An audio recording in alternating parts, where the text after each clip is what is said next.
सो JEE के लिए Irodov is a must, let's go plus, उससे भी थोड़ा एक्स्ट्रा और सीखते हैं. So let's read this question formally. So two swimmers leave a point A on the bank of river, each on the point B, lying right across the other bank. Like अगर ये है तो यहाँ पर A है तो यहाँ पर आपका B है. One of them crosses river along the straight line AB, while the other swim at right angles to the stream. Stream से राइट एंगल तैरता है तो ऑब्वियस ही बात है ये ड्रिफ्ट हो जाएगा, यहाँ C कहीं पर पहुँच जाएगा, एंड देन बचा हुआ डिस्टेंस वो वॉक करता है. What was the velocity u of his walking if both swimmers reach the destination simultaneously? Stream velocity 2 km/h given है and velocity of each swimmer with respect to water is 2.5 km/h. That is also given to you. Give this problem a try, then look into solution. So hopefully आपने solve कर लिया होगा. सो मुझे again वही question बोला है कि ए से बी पर पहला पर्सन जाता है, दूसरा पर्सन पहले यहाँ आता है एंड देन इसके बाद ये यहाँ से यहाँ वॉक करता है. That was the given thing.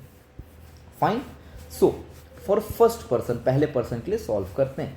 तो ध्यान से देखिए, मैं इसको दो तरीके से सॉल्व किया है मैंने. पहला तरीका आपका ये पिंक तरीका बोलूँगा मैं. सेकेंड तरीका इज़ मैथमेटिकल तरीका. लाइक अगर ये एग्ज़ाम में आए I will go with the green flow, but अगर ये क्वेश्चन इरोडोव के स्टाइल में आए so I have to go with the pink flow. Okay fine. So मैंने फ्लो डिफाइन कर दिया. Now width is W. अगर ये 2.5 से V डैश है, किसी थीटा एंगल पर मूव कर रहा है, दिस इज V0, 2 दिया है. सो T1 टाइम क्या लगेगा, distance, this is the distance upon speed, this is the speed, given speed. Hopefully आपको ये समझ में आया कि ये कैसे आया है.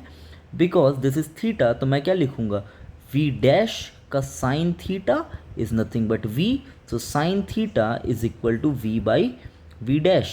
For this I need 2.5 का cos theta. So this is V, this is V dash. So this must be V dash square minus V square. And cos के केस में मैं क्या करूँगा, मुझे लिखना पड़ेगा ये जो component है this is V dash का cos theta. And if in the place of cos theta I put this by this value, so V dash से V dash cancel हो जाएगा, I'll only remain with this. Hopefully it's clear to you. Now mathematically कैसे करूँगा, तो मैं बोलूँगा 2.5 का sine theta is 2, so sine theta is 4/5, theta is 53, तो T1 इज विड्थ बाई 2.5 का कॉस 53, 1.5. That is equation 1. मैंने दो इक्वेशन बनाया, पिंक में भी 1, यहाँ भी 1. Fine. Now for second person this is a quite tricky one. Like ये पहले सीधा सीधा जाता है तो इसे टाइम लगेगा W बाई V डैश, सीधा सीधा गया, एंड प्लस वो D डिस्टेंस ट्रैवल किया U से. फाइन. D की वैल्यू आप हम कितनी लिख सकते हैं, D is distance, distance is speed into time. कितने स्पीड से, V0 की स्पीड से, कितने देर में, W by V dash. So distance is speed into time, that is the distance capital D divided by U. Hopefully समझ में आया. एक बार रिवाइंड करके फिर से देखिए. That is T2. T2 is what, total जाने में लगा समय, ये नदी क्रॉस करने में लगा समय ये, और वहां से इधर आने में लगा हुआ समय, ये दोनों का sum is this. Fine. Hopefully now time to cross is this. Now what is drift, this is drift. So total time is simply दोनों का सम. ये मैंने ग्रीन में, अगर मैं एग्जाम में होता तो मैं इस तरीके से सॉल्व करता. नाउ बाई 1 and 2 इरोडो सर का सॉल्यूशन लाने के लिए ये वाला टाइम इज इक्वल टू ये वाला टाइम, W से W कैंसिल, लेफ्ट राइट हम बेसिक इसके सॉल्यूशंस को कर सकते हैं. इसे हम ऊपर भेज दिए तो this and this is this. So again इरोडो sir का आंसर लाने के लिए हम क्या कर सकते हैं, इसको इधर भेज सकते हैं, एंड मुझे U चाहिए, सो ये इधर और ये बाकी चीज़ें नीचे, तो हमें वो आंसर मिल जाएगा. एंड अगर मेरे सामने मैं सॉल्व करता, सो ये जैसे पहले पर्सन का टाइम इज इक्वल टू दूसरे पर्सन का time, and after solving this, this is a very basic equation, we will get U as a 3 km/h. Hopefully आपको ये समझ में आया. Now let's move ahead. Let's do the ACE problem, that is angel concept enhancing problem. If your concept is clear with by this problem, let's move to a level beyond. But अगर नहीं है तो वापस इस video पर जाइए और एक बार इसको समझिए. फाइन. होपफुली आपको क्लियर हो गया होगा. Now this is the question. A swimmer wants to cross a river of width W to reach a point B lying directly across the opposite bank. Okay, fine. The stream velocity is v naught and the swimmer's speed with respect to the water is v dash, where v dash is definitely greater than v naught, means his swimming speed is greater than ये वाली, मतलब water से ज़्यादा तेज़ी से वो तैर सकता है ना. इफ़ ही दे के बदले यहाँ पर ही होना चाहिए. If he choose to swim at arbitrary upstream angle alpha relative to the perpendicular line, drift downstream and then walk back along the bank at a constant walking speed u, find the optimum angle alpha he should maintain while swimming to minimize his total travel time. है ना, यहाँ पर वो मुझसे लिखने में थोड़ा सा दे एंड देयर हो गया है, but give this problem a try and then look into solution, and it's a very brand new problem for you. So hopefully आपने सॉल्व कर लिया होगा.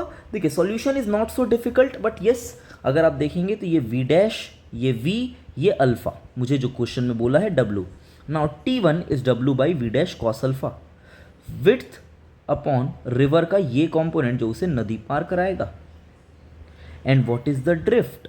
Drift is v not minus v dash का sine alpha, है ना, that is the distance into time. So hopefully यहाँ तक ये वाली चीज़ क्लियर हुई. यहाँ पर एक w और आ जाना चाहिए. There is a printing error. w distance up into speed into time. Distance is speed into time. Hopefully ठीक है. तो मैं क्या करता हूँ, यहाँ पर t2 की वैल्यू निकालता हूँ. What is t2? t2 is this distance upon speed. Fine, यहाँ भी w एक लिख देना चाहिए. somehow I miss that. ठीक है. सो int by u. So what will be the total time? Total time is t1 cross करने में प्लस वॉक बैक करने में, t1 plus t2. This is the value of t1, this is the value of t2. अगर इसमें भी देखेंगे तो w by cos alpha, इसमें भी w by v dash cos alpha is common. So मैंने w upon v dash cos alpha common लिया. What is the remaining term? इसमें ये पूरा का पूरा बाहर आ गया. सो 1 यहाँ पर ये ऊपर का by you, this v by you. Now this is the time. अब क्योंकि time is a function of alpha, मैं किस एंगल पे तैरना चालू करता हूँ ये इस पर डिपेंड करता है मेरा टाइम. सो अगर मुझे टाइम को मिनिमाइज करना है so d t by d alpha must be 0. Now let's do that. So जब हम इसको मिनिमाइज करते हैं so w by this, that is this much, w by v dash cos alpha, that is 1 by cos alpha is written as sec alpha, and this, so multiplying this with this equal to 0. so ये थोड़ा सा लंबा जाएगा because of product rule. First function as it is, है ना, differentiation of second plus second as it is. मैंने यहाँ से इस कांस्टेंट को उठा के ना यहाँ पे 0 कर दिया है. So first function as it is differentiation of second plus second function as it is differentiation of first. Hopefully आपको समझ में आया होगा. That's rigorous mathematics you have to see. So मैं इसको स्लोली स्लाइड करता हूँ, आप देख सकते हैं, या फिर मैथमेटिक्स आप खुद भी कर सकते हैं. But after doing this much of calculation, ठीक है, to save time I am not going to explain this much of calculation, but yes I believe कि आप इस कैलकुलेशन को कर सकते हैं. So after doing everything your result will be sine alpha is equal to this much. So optimum alpha is sine inverse this. So hopefully you have liked this new kind of problem. ठीक है, for such kind of videos and escalating your level, do share this video and give a follow. Next video में फिर मिलते हैं. Thank you for all day.